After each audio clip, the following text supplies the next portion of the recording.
पुराने जमाने की बात है। एक सुनार जो कि बम्बई का रहने वाला था लाहौर आया। इसके पास काफी मोती थे। इसने वो मोती एक मजलिस में खोले और सबको दिखाने लगा।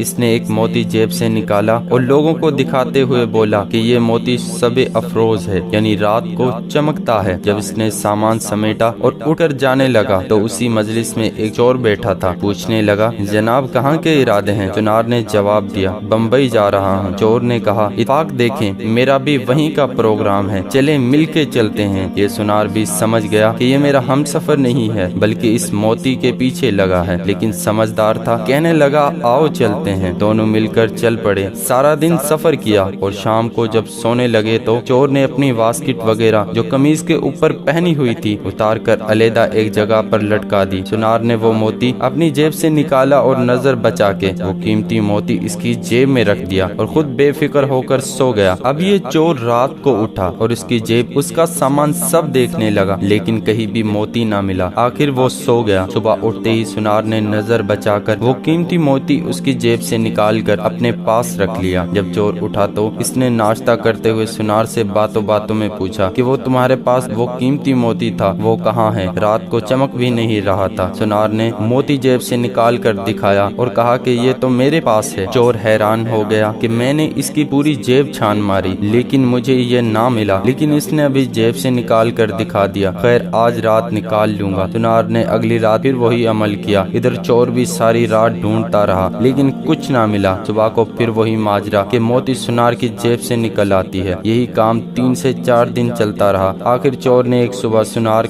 से कहा कि मैं आपका हमराही नहीं था, मैं बस आपके साथ इस मोती की खातिर आया था। आज मैं आपको उस्ताद मानता हूँ, आप मुझे बताएं कि आप ये मोती रखते कहाँ थे? इसने कहा, मियाँ तू औरों की जेबें टटोलता रहा, कभी अपनी जेब में भी हाथ डालता। आज हमारी मिसाल उस चोर जैसी है जो लोगों के ऐब ढूंढता फिर रहा है और कभी अपने गरेबान में झांक कर नहीं देखता। हमारी ये आदत बन चुकी है कि हम हमेशा दूसरों की गलतियां ही ढूंढते हैं, कभी अपने आप को नहीं टटोलते।